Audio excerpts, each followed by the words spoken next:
Just gotta finish serving the drinks. Yeah. So it's okay. Perfect.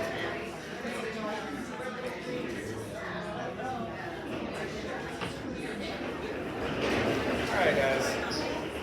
Okay. This is great. This is fantastic. So, guys, thank you so much for coming. This kicks off the 2024-2025 Country Club at DC Ranch season. This will be the first of many lecture series that we want to hold here. As your director of fitness and wellness, we want to find experts to come in and help to educate the community. And this is our first step in that, and we had a couple last season. But this is a step in where we're trying to take our program and trying to, like I said, one by one, we're trying to make the community thrive in health, whether that's with fitness, whether that's through wellness. And obviously nutrition is such an important topic. And we have Miss Ariah Fish here, who's a performance nutritionist from EXOS Sports Performance. They take care of all the professional and international athletes in the Valley. It is internationally recognized as one of the top sports performance facilities in the world. And so we're fortunate to have a relationship with Zev and Ariah, and this is Zev who helped coordinate this. He's head of business development at EXOS Sports Performance, and we've been putting this project together for a couple months. And we're excited to present this material to you. It is a topic of performance nutrition, integrated nutrition, and how do we integrate health and healthy eating into our lives. And I know that we are in a country club setting, and so we like to put foods that may not be the best into our bodies, but it's how do we integrate it? How do we integrate it? And how do we make small changes to ultimately put our bodies on a healthy path? And that's ultimately what Ariah can give more insight than myself on this topic. And like I said, we're trying to bring experts from around the world to help educate the community. And without further ado, Miss Ariah Fish and from EXOS Sports Performance. Hi guys, it's nice to meet you. Like Tony said, my name is Ariah. So I've been the dietitian at EXOS for the last 4 years. And while we are mostly known for our work with professional athletes, we do work with a lot of youth athletes, so high school, collegiate. We do have a large adult population as well. So we kind of run the gamut with who we work with and who I've worked with. So today, like Tony mentioned, we're going to talk about just kind of basic nutrition. We like to call it Nutrition 101.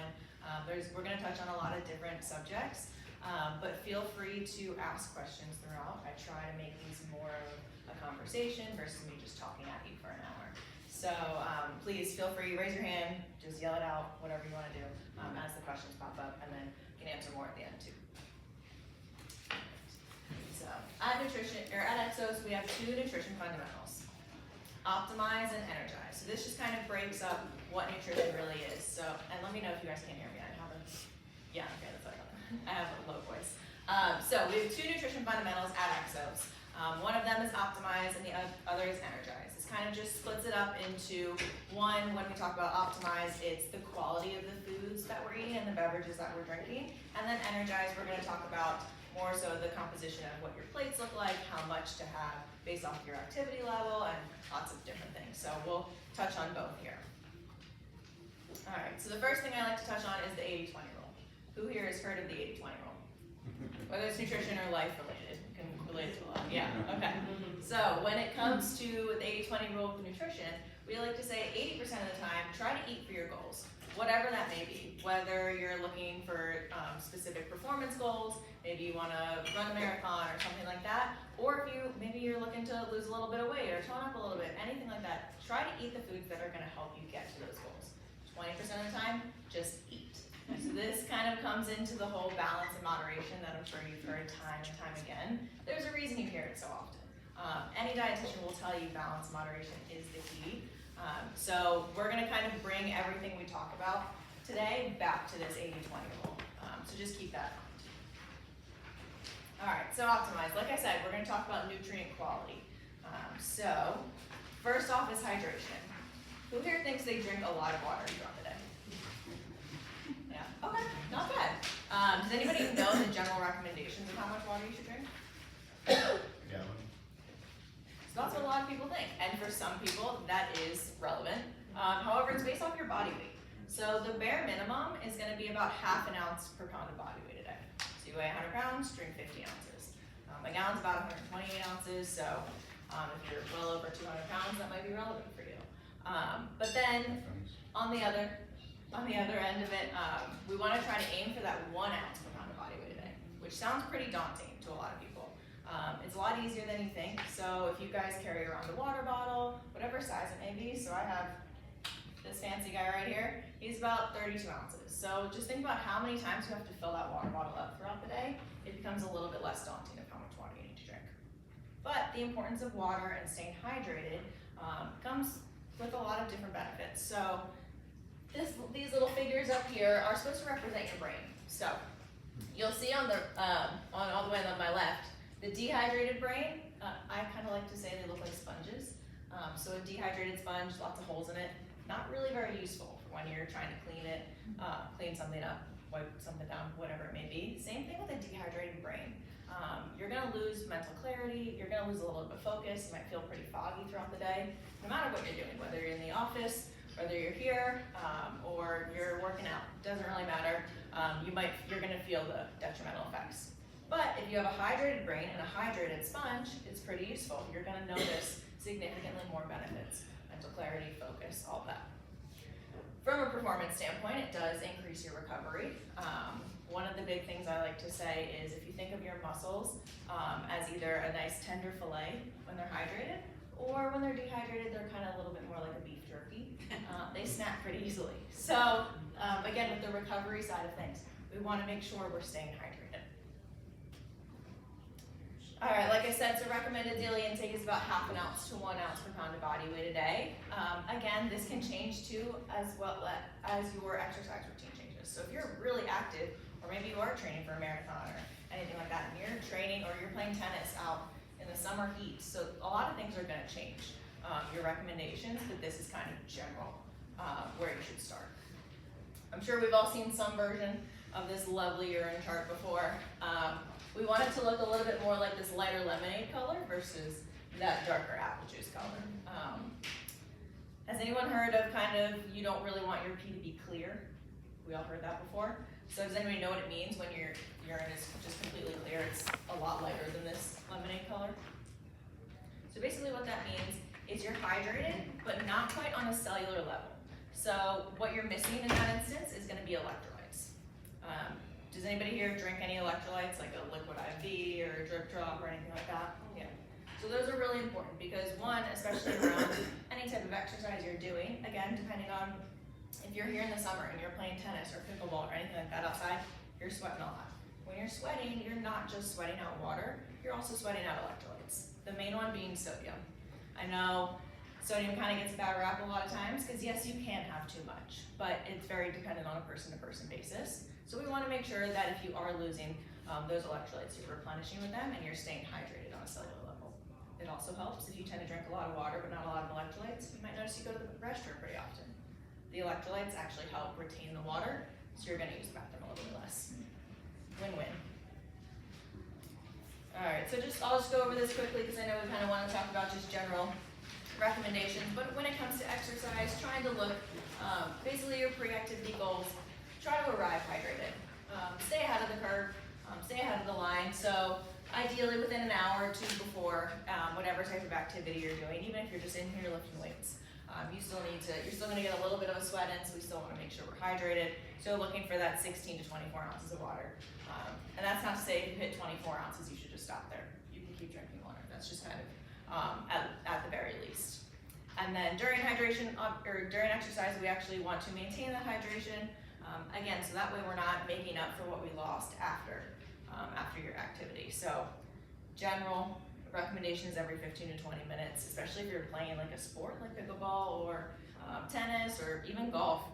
Whatever you're doing, try to get a couple gulps in every 15 to 20 minutes.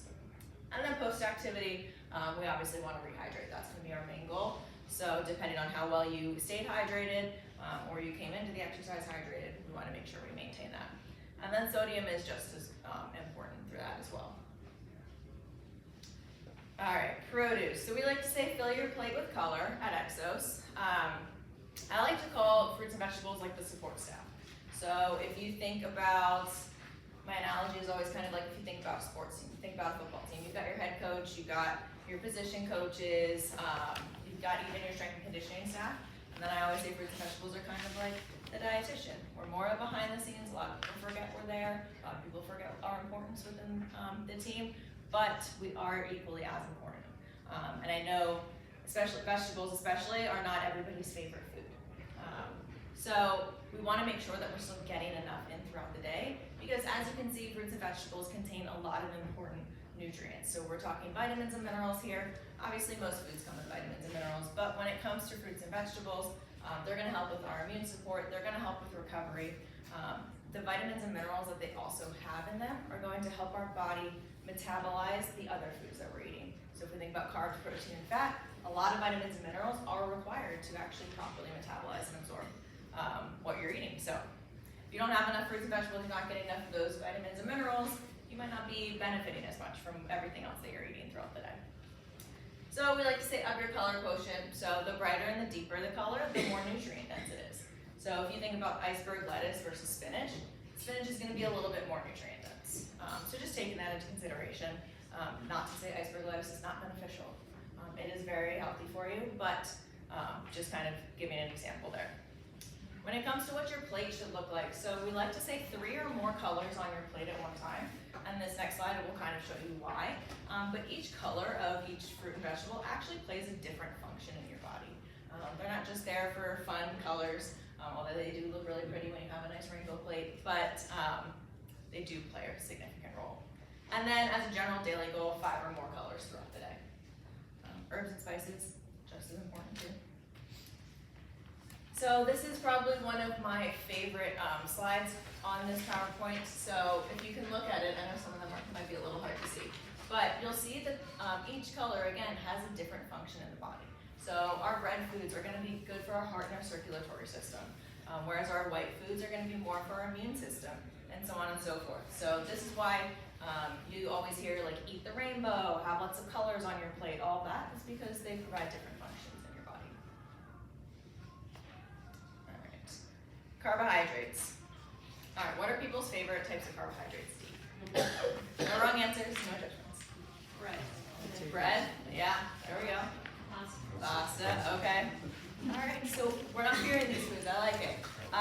So at EXOS we have a couple sayings, brown close to the ground. So what this means is foods that are a little bit more natural to the earth. So if you're thinking like beans, legumes, oats, those kinds of things, so your whole grains.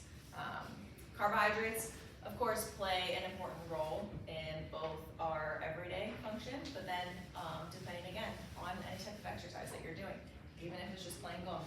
You might not think golf is crazy taxing, but it actually is pretty taxing on your body. So just making sure we're eating enough.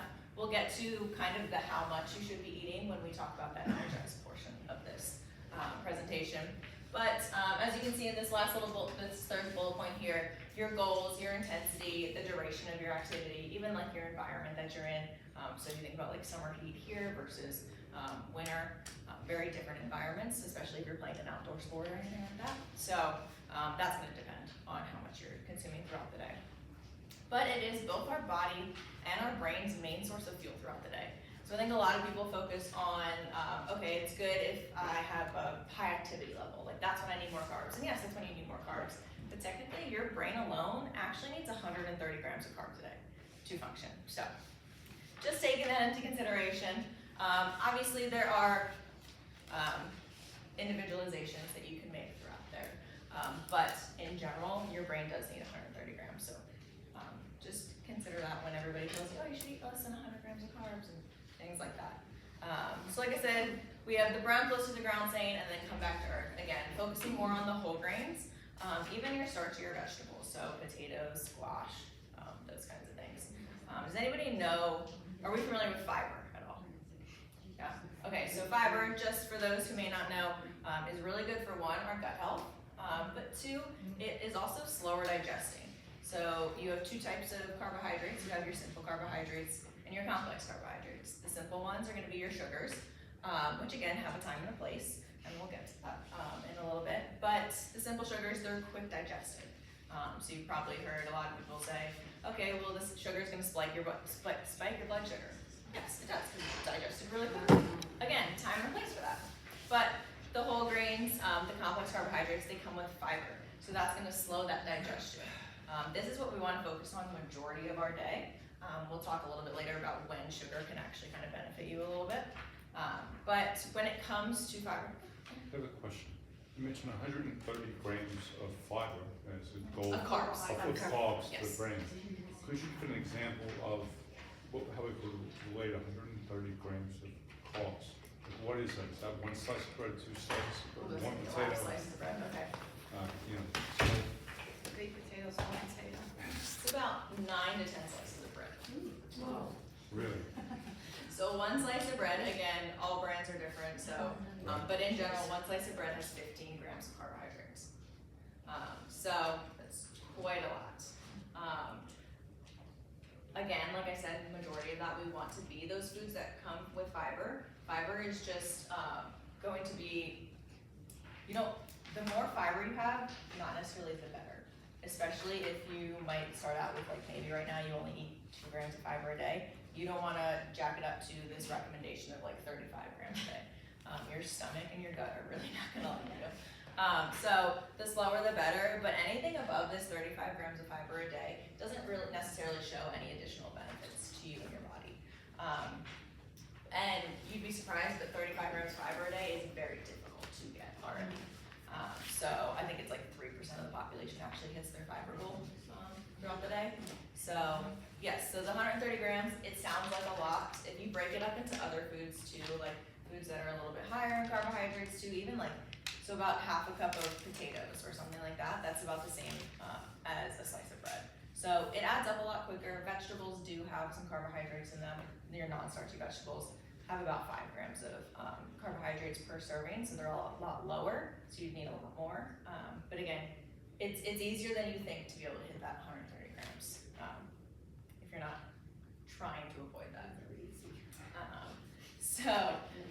When it comes to fiber, when we're looking at the nutrition facts label of foods, who here looks at nutrition facts label? Okay, are we all familiar with how to read one? Makes sense, okay. So if you look at the dietary fiber on a nutrition facts label, we want to look for at least 3 grams of fiber per serving. That's usually a good measurement of, okay, you're getting enough and it helps you get enough throughout the day. Again, we don't want to aim for, I know they have a lot of like protein bars nowadays that are like fiber bars that have like 15 to 20 grams of fiber. It might be okay for you, it might sit well with you, but a majority of people, that's going to really hurt your GI, your gut. So just being careful with that. The more at one time is not necessarily better, and trying to get it from whole foods is going to come with a lot more benefits than say like a fiber bar or a fiber supplement. And we'll talk about supplements later too. Okay, protein. So we're all familiar with protein. We probably all know that it helps build and maintain muscle tissue. It also helps to support our immune system. It also plays a big role in a lot of neurotransmitters and hormone regulation as well. So it's not just a one-trick pony, protein. When it comes to the quality of the protein that you're eating, there's 2 different categories. You've got your animal-based sources and your plant-based sources. Does anybody know the biggest difference between the 2? No? Okay. So, are we familiar with what an amino acid is at all? So, for those who might not be, an amino acid, they are the building blocks of protein. So, there's something called a complete protein. That means it contains all 9 essential amino acids. So, when I say that these amino acids are essential, it means our body can't make them on its own. So, we do need to get them from food. So, we want to look for a more complete protein with all 9 essential amino acids. Because I like to say you basically get a bigger bang for your buck that way. For when it comes to animal proteins, all animal protein sources are complete proteins. Most plant-based sources are not complete proteins. So you can still technically create a complete protein source when you're having plant-based options. That's why like rice and beans is a big one, because rice has, I want to say like 7 of the 9 amino acids, and then the beans have the 2 missing amino acids from the rice, so when you put them together, technically you're consuming a complete protein. PB&J, same thing, peanut butter and the bread, complete protein. So, there's a reason behind all these normal food groups and kind of things, but again, like, there's no one is better than the other. I always just say if you want to eat like a plant-based diet, it just takes a little bit more effort into thinking about what the foods you're eating are, maybe what the meal you're creating is, that kind of thing. So when it comes to animal proteins, I like to say you are eating what the animal eats. So always take that into consideration when you're purchasing something. So again, like the grass-fed, the pasture-raised, the fresh caught, the more natural, the better. Leaner cuts of protein, majority of the time, and we'll get into this when we talk about fats a little bit, but the fats that come with those fattier meats are not what we technically call the healthy fats. Again, we'll talk about that in a minute. Plant proteins, so great options are again whole grains, so rice, oats, bulgur, anything that's like a whole grain, whole wheat, they usually comes with per serving around 5 grams of protein, so not terrible. Legumes, same thing, beans, peas, lentils, all great options. Another consideration when it comes to plant protein sources are, if you notice that these options, they're also carbohydrate sources. So when you're eating more plant-based, if you're hitting your protein goals, your carbohydrate intake is probably going to increase a lot more than if you were to do more of an animal-based protein. As for recommendations, I typically recommend about 0.5 to 1 gram per pound of body weight a day. Again, sounds like a lot, especially depending on the person, especially depending on what your appetite looks like. So again, it's not one of those things where maybe if you're eating 50 grams of protein per day right now, where I would increase you to, if you weigh 200 pounds, I would increase you immediately to 200 grams a day. Again, slower the better. Protein is the most satiating macronutrient, so it is going to keep you full for a longer period, which again doesn't help with making sure you're getting everything you need throughout the day. Any questions on protein? All right, fats.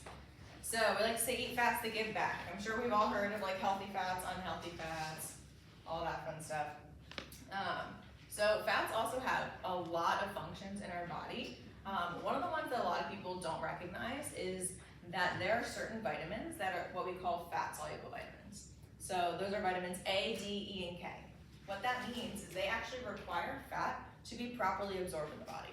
So if you're not eating enough dietary fat throughout the day, and maybe you're taking a vitamin D supplement, or you're eating, food options of vitamin D are like mushrooms and fish and things like that. So maybe you're eating a ton of that and you think you're getting all your vitamin D, but maybe you're not getting enough fat throughout the day, so your body's not probably going to absorb all of that that you could be getting.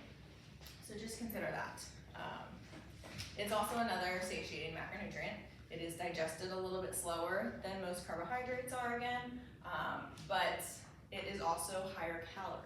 So carbs and protein, per 1 gram of each of those, it's about 4 calories. For fats, it's 9 calories per 1 gram. So that's why a lot of people you see, majority of the time, your carbohydrate and your protein intake is going to be a little bit higher than your fat intake. So when we say eat fats that give back, we're talking about our omega-3 fatty acids. Does anybody know good sources of omega-3s? Fish, I think I heard.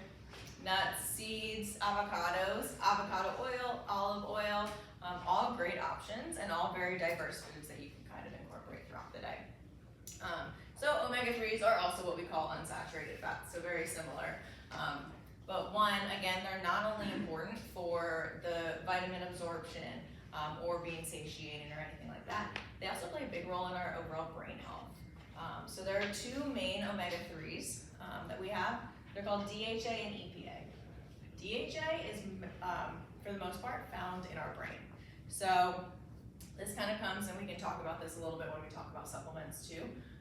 But for anybody that's ever had like a concussion or a brain injury or anything like that, supplementing with a lot of DHA has actually proven to significantly reduce the side effects of that injury or anything like that. Overall, they're looking at studies now too, to how it helps to, it improves your memory when it comes to Alzheimer's or dementia or anything like that too. So very important to consider there. Supplements. Okay, who here takes a supplement? What do we take? Omega-3 fatty acids. Omega-3, Probiotics. probiotics, calcium, magnesium, D. Okay. Okay. Do we know what to look for when it comes to looking for a supplement? Okay. So most people have no idea what like the regulation is when it comes to supplements, what to look for.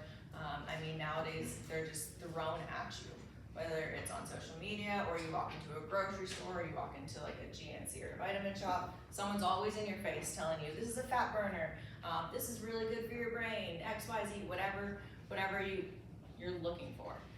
So when it comes to supplements, the biggest thing to consider is they are not regulated by any governing body, so not by the FDA, not by anybody else.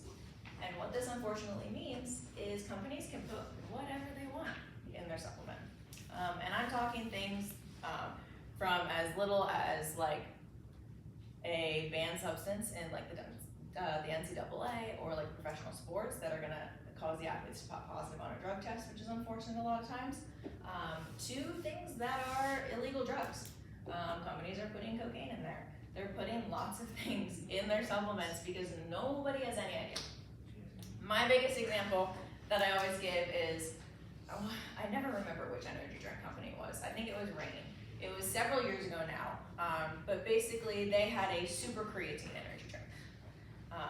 So I don't know what the claims were back behind it, but if you hear super creatine, you're like, oh my god, that's amazing, it's gonna make me really big and muscular. Obviously targeted for those who are big like gym rats. They work out a lot, they want all that muscle.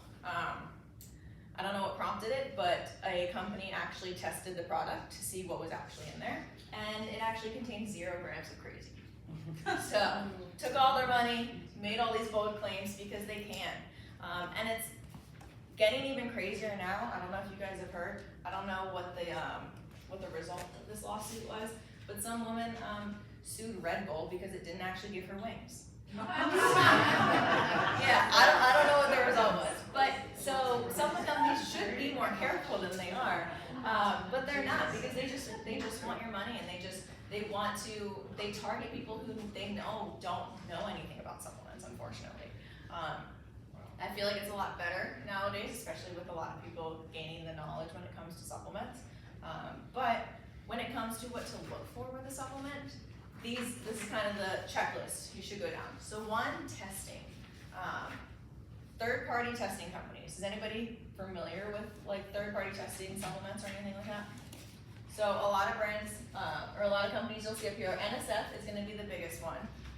And again, the majority of this is most important, I say, because it's important for everybody, to be honest with you, but it's most important for people who are getting drug tested. So professional athletes, collegiate athletes, because what happens is if they're taking a supplement that is actually tested by one of these, and God forbid they actually test positive on a drug test, their consequences are significantly reduced, because then that's on the company. Because I always say the only way to 100% guarantee you know what's in a supplement is by not taking it. However, the testing kind of gives you that 99% guarantee.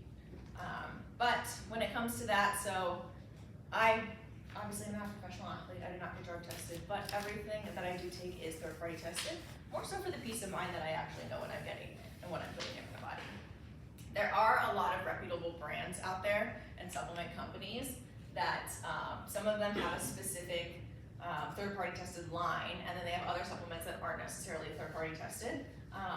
If it comes from a reputable company, which again kind of goes with that efficacy and the quality of the company, it's a lot better than say if you were to walk into GNC or vitamin shop and they just hand you the first thing off the shelf. That's gonna help you reach whatever goal it is. So knowing the efficacy behind that company, what they stand for. So is anyone familiar with the brand Thorne? Okay. So Thorne, one of my favorite supplement companies, and that's because they are a very reputable company. They do research on on all of their supplements. They do have a specific line that is third-party tested, but they do have other supplements that aren't tested. That would be one company where I would say, okay, like I am comfortable if someone who's not getting drug tested takes these supplements. Again, completely up to you what you're purchasing, and then when it comes again the quality of the company, what is the research that they've done, and then the safety again. So that's more, a lot more athlete specific, but also knowing what supplement you are taking. So just because a reputable company has like a random supplement on there doesn't mean it's going to be beneficial for every single person. So thinking about what are the reasons behind why you want to take this supplement. Is it because your friend takes it and has found a lot of success with it? Is it because maybe even some doctors mention it, and that's fine too. So whatever the reason behind why you want to take the supplement, just take that into consideration. Do you have a list of supplements that you would recommend? Because I listened to what Tony, Tyler, Asa, and Eric tell me. Uh-oh, what did I tell you? And I include 72% dark chocolate in that. Yes, so I will say there's about 5 supplements that I would recommend for, in general, without me actually having a one-on-one consultation with you and knowing your health history and what your goals are and all that. First one's gonna be a multivitamin. So multivitamin, I like to call it just an insurance policy. Make sure that you are getting all the vitamins and minerals that you need throughout the day. Maybe you're doing a great job getting everything through food, but it doesn't hurt to have that extra insurance there. The next one is going to be some kind of omega-3. So you've got fish oil, there's omega-3. Thank you. Yes.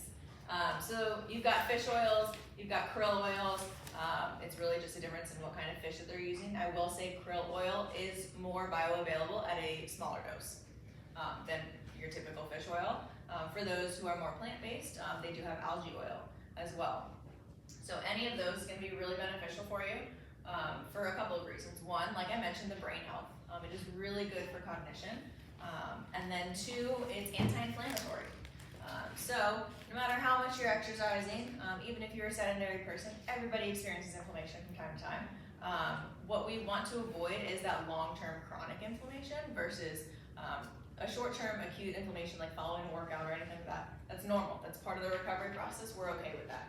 The long-term inflammation is what can induce like injury or anything more severe than that too.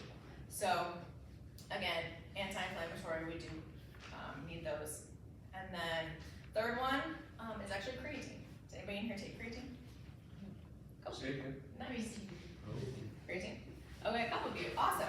So creatine is another one that is, most people always like to take it because they think, oh, it's gonna make me bigger, I'm gonna put on muscle, whatever. Creatine is also very, very beneficial for our brain as well. So they're doing a lot more studies. Creatine is, first of all, the most researched supplement out there. But they're doing a lot more research now on the cognitive benefits of it, and they're finding a lot of success when it comes to Alzheimer's, your memory, and then overall just cognitive health. So I am a proponent. I think everybody should be taking creatine, no matter what maybe your physical or your performance goals are. Even if you're someone who is a little nervous, like, oh, I know everybody hears, okay, it's gonna cause a little bit of weight gain, like I'm gonna bloat a little bit. It's not the same for everybody, but majority of people, it goes away after a week. It's just your body adapting to it. But I do really think it's beneficial if only for the cognitive benefits. Even all of my professional athletes, if they play a contact sport, I put them all on it. A lot of them will talk to me and be like, but I'm trying to lose weight. What am I supposed to do? And then I tell them the cognitive benefits, and they're like, okay, put me on and keep me on, I'm good. So that's another one. Is anyone familiar with SPMs? SPMs. So it stands for Special Pro-Resolving Mediator. Our body produces these naturally. However, more can be beneficial. This is probably one of my favorite supplements, honestly. Like if you take away like 2 supplements from this entire thing, I would say maybe creatine and SPMs. SPMs, in short, I call them a fish oil on steroids. So you can take them as you're taking fish oil. It's an anti-inflammatory. But what it actually does is it goes through the body in a different mechanism than what fish oil does, which is why you can take them both. But what the SPMs do is after any type of inflammation, whether it's again just following a workout or maybe you're injured, you just had surgery, anything like that, it allows the body to go through that natural inflammation stage, which is actually very crucial for overall recovery long term. And then it speeds up what's called the resolution phase. So it speeds up recovery as a whole. I have so many clients that swear by this now, once I put them on it. There is one brand that I really recommend. Lots of companies make it. I have had the most success with this one brand. It's called Pro Resolve. If you go to their website, it's the only product they have on there. I would recommend if you're not injured or you don't have anything crazy going on, just start with 2 pills a day. See how that helps. Even maybe if you have arthritis or tendonitis or anything like that, like something that bothers you like a little bit or a lot, see how that actually helps you. I have a lot of people that really do love it. I have my favorite example of this is, it's a different population, but one of our now former NFL players, he's retired now. He played in the league for 18 years. The last 8 years of his career, he said he was always, after like week 3 in the season, he was always had to be put on Indocin by the team doctor, anti-inflammatory medication. So not a supplement, but that's a medication. He said after he started taking these, after a conversation with me, for the last, I think I met him for the last 3 years of his career, he did not have to touch Indocin ever again. And this is like a big guy, constantly beat up, football player obviously, so always getting injured during the season. So he swears by it. How's it metabolized? How's it metabolized? Sorry, who asked that question? I like to look at this. Okay, you're good. So that's a great question. It's basically a precursor to fish oil, to the omega-3s. So honestly, I'm terrible when it comes to the metabolism of it and explaining it, but it's just allowing the body to, again, go through that natural inflammation stage. It does, this is actually another point that, and I'm getting sidetracked here, but I'll answer your question in a second. You can use it acutely as well. So if you have if maybe you have arthritis and you have like a big flare up or something like that, you can use it. And then it's metabolized in the body within 15 minutes. So you can use it really quickly.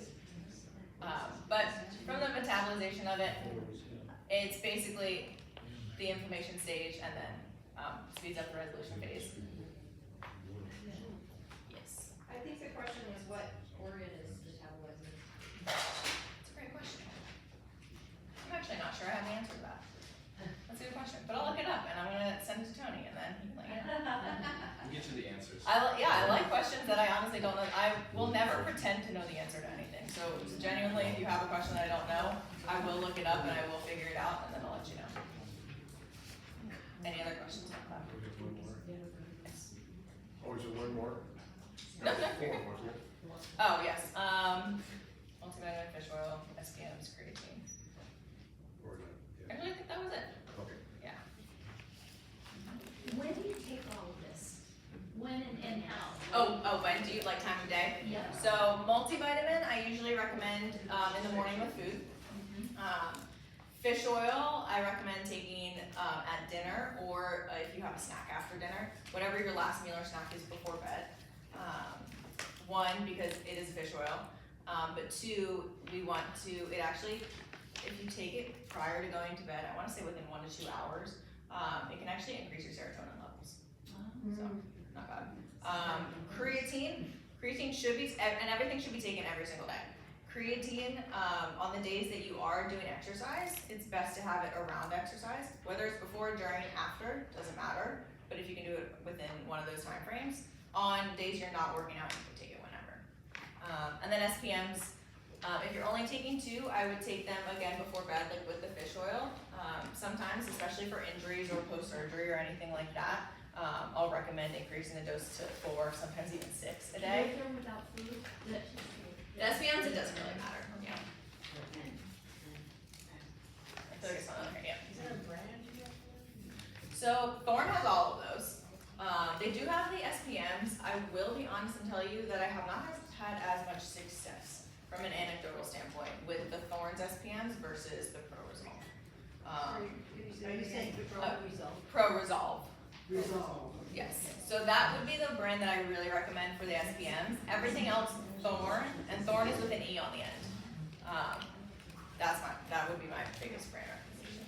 I think he was also asking if you have other brands that you Yeah. recommend. Clean Athlete is a good one, and Clean is with a K.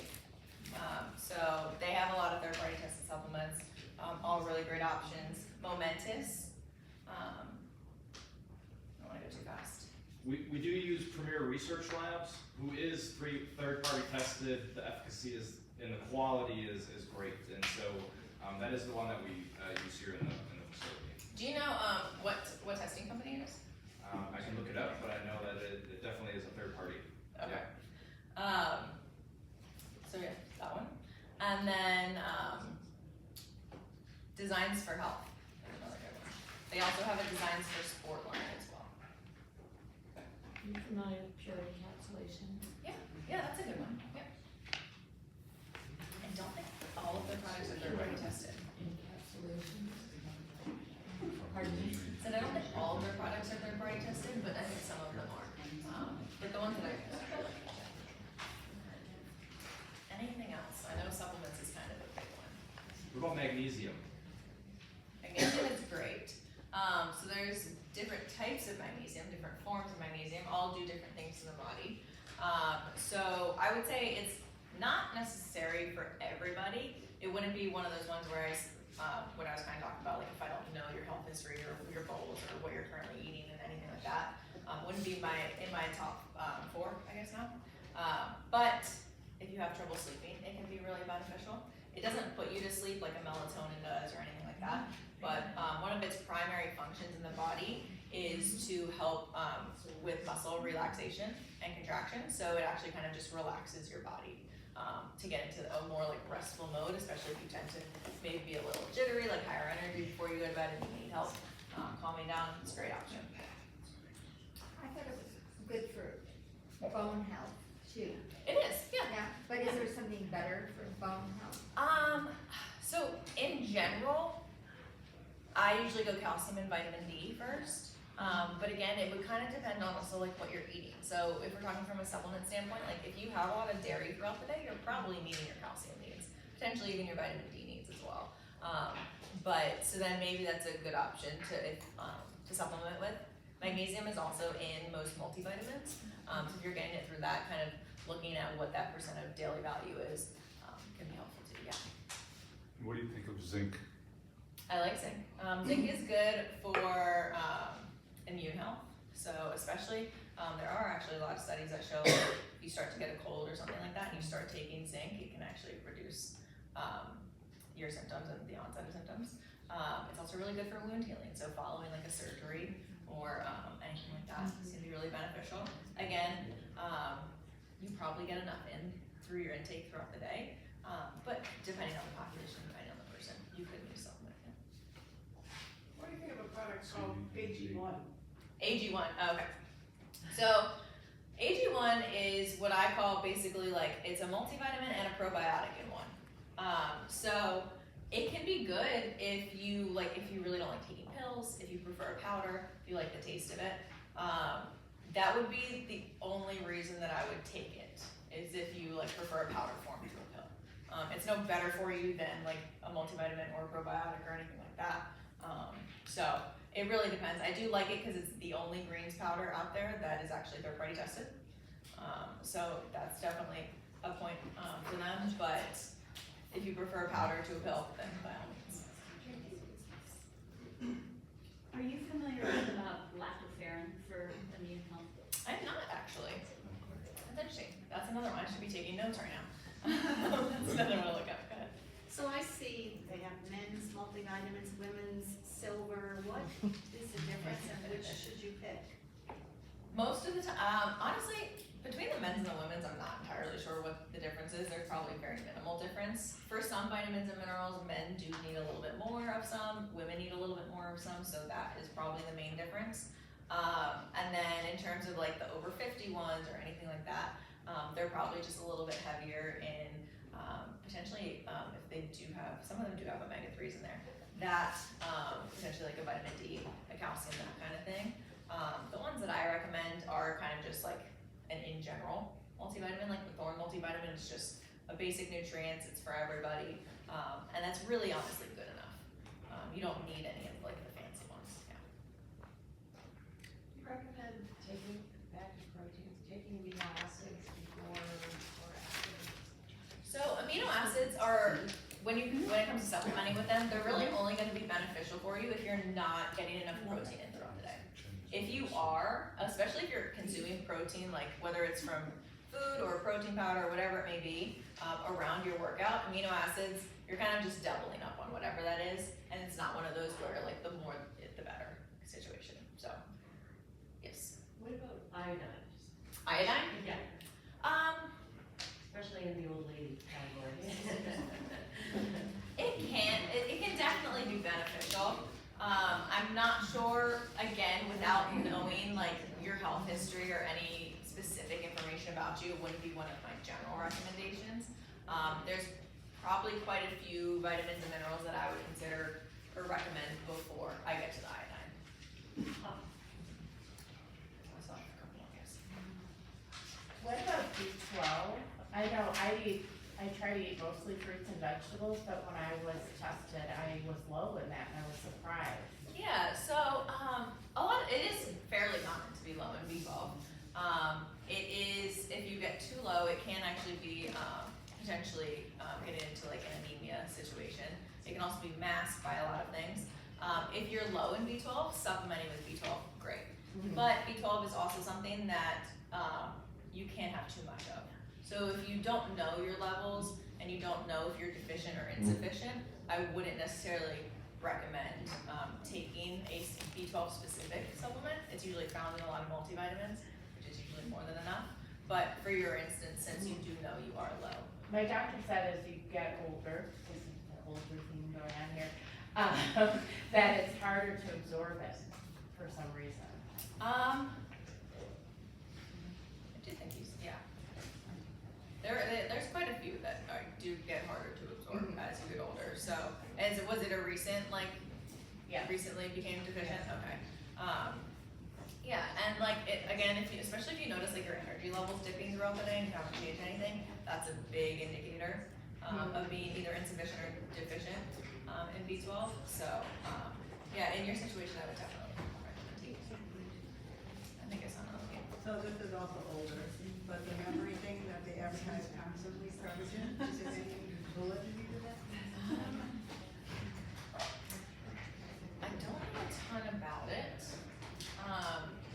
but the fact that it doesn't come up in a ton of my research, I would say I would go the omega-3, the creatine route first, because there is a ton of research on both of those. So I would start there. Let me look at Prevagen. I'll look into that a little more. Anybody else? All right, energize. So the structure and the composition of your meals. So these are example plates based off of what your activity level looks like for that day. So you can see lower activity, we want about half of our plate to be mostly from vegetables and any fat sources that you have as well. A quarter of your plate is going to be from protein and then a quarter of your plate from carbohydrates. Again, this is the time when we want it to be mostly whole grains.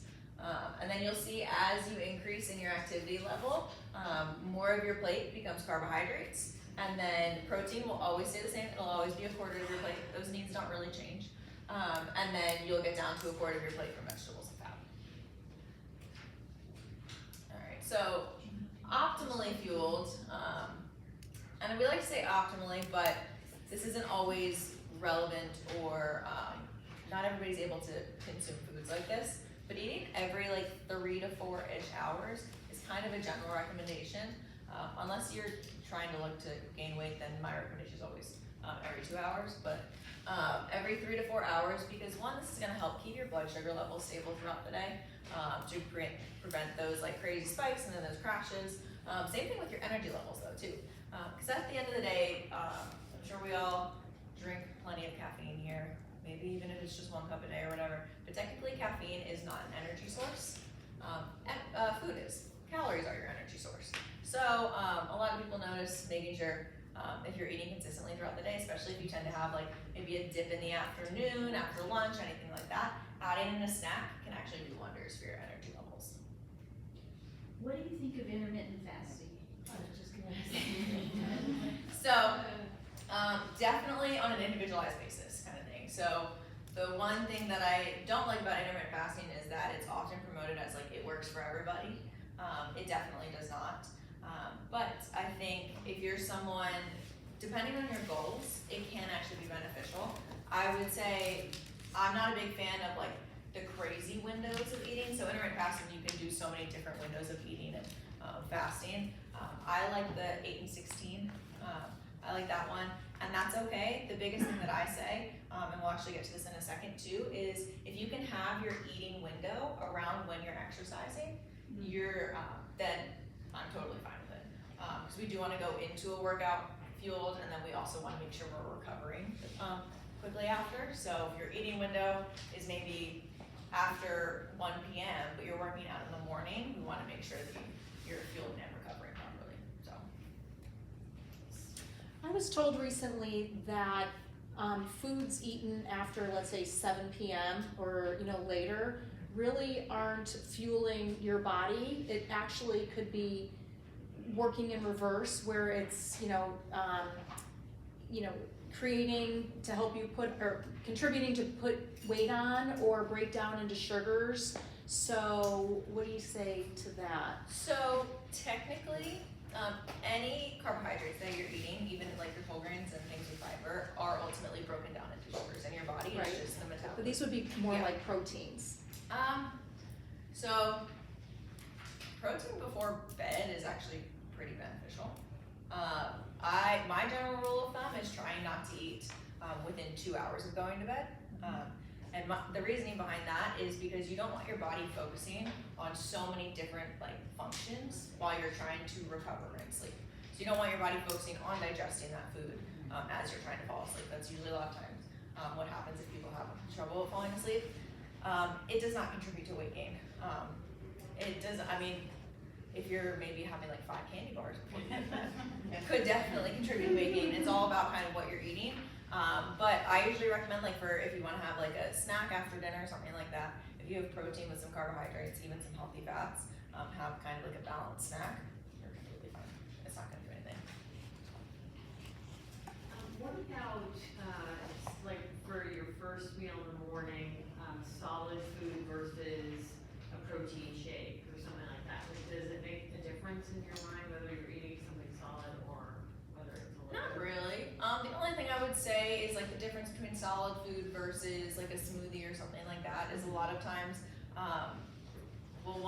the calories in a smoothie can add up a lot quicker than they can in solid food, just because you tend to get full faster if you're actually eating the food versus if you're drinking it. So that would be really the only main consideration in the difference between the two. So if a smoothie is what's easy for you and you want to take it on the road when you're on the way to work or you're on the way here or something like that, that's a great option. Yeah.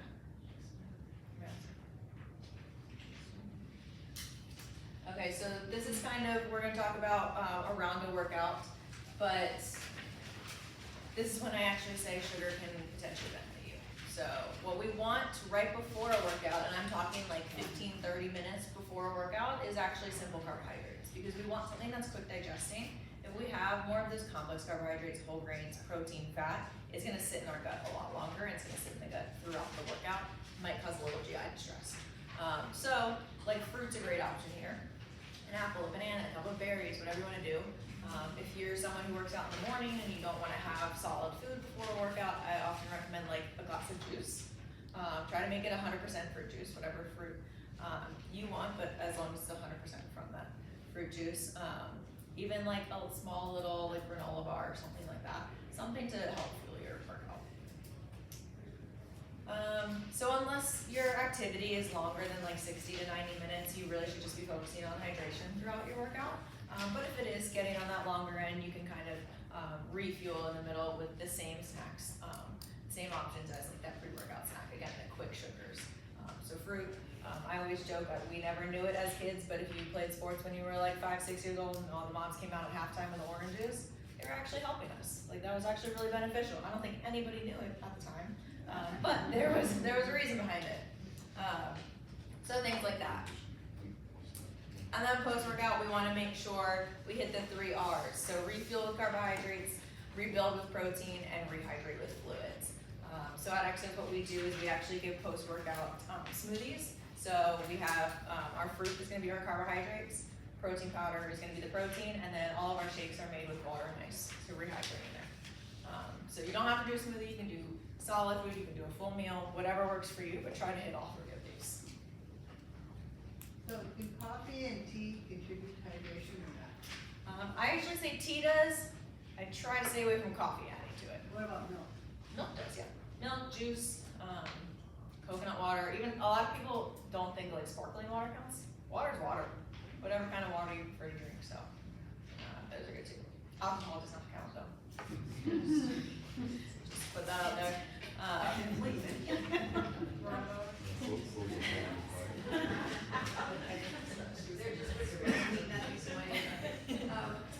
When you're talking about the electrolytes and adding that, do you have recommendations? Because there's so many electrolytes that are full of sugars and, you know. Yeah.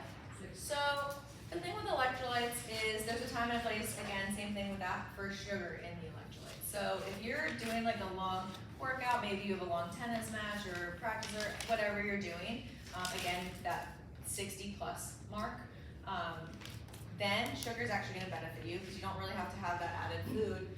But with the metabolism and the absorption of electrolytes and sugar, the electrolytes actually follow sugar. So it helps to absorb the electrolytes a little bit quicker than if you didn't have the sugar in there. Not to say you're not going to absorb them at all if you choose a sugar-free option, but it does help a little bit. I like, so Liquid IV both has sugar options and sugar-free options. Liquid IV.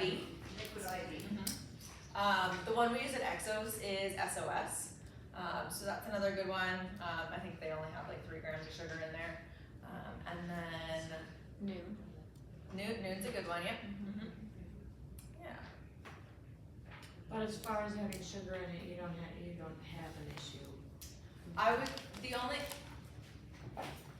have an issue with it, not an issue, but I would say it's gonna benefit you to have the sugar in it around a workout. If you're just gonna like sit on your couch or just like throughout the day or like you're running errands or whatever and you wanna sip on some electrolytes, then I would do the sugar-free version. Yeah. But electrolytes, are they beneficial if you become dehydrated?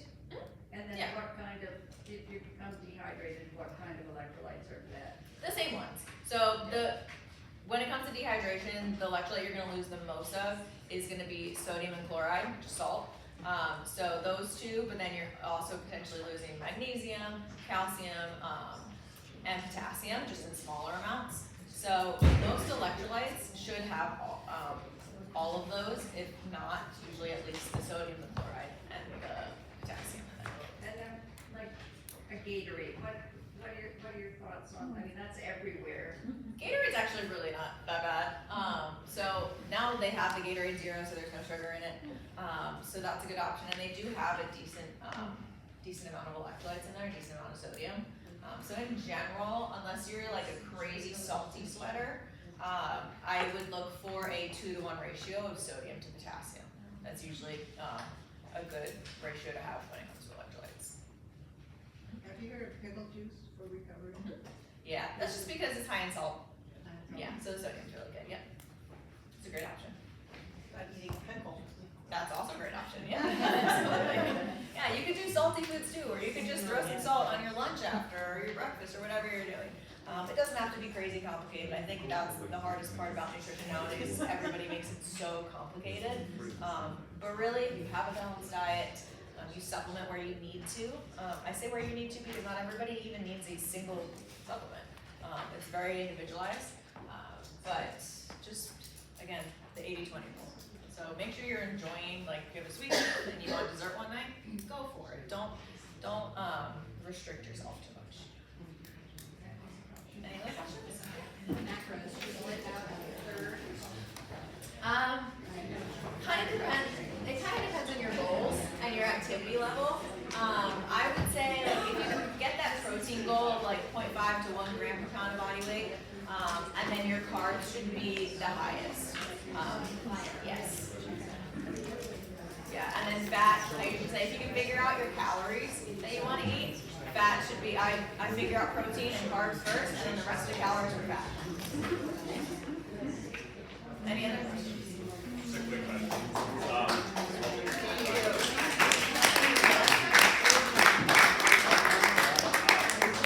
All right, guys. Thank thanks for sitting through this. Great job, Ariah.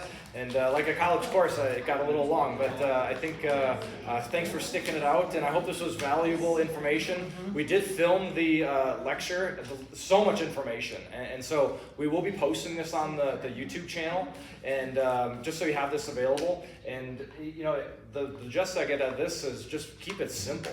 There's so much information, and the goal of what we're trying to do is help you to sift through all of the information.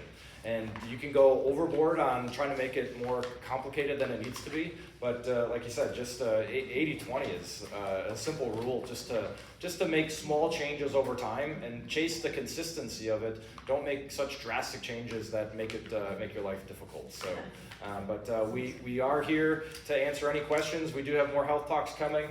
Ariah is open for questions as well, so we'll stick around for a little bit. And but that concludes the health talk for tonight. And thank you so much. Thank you. And,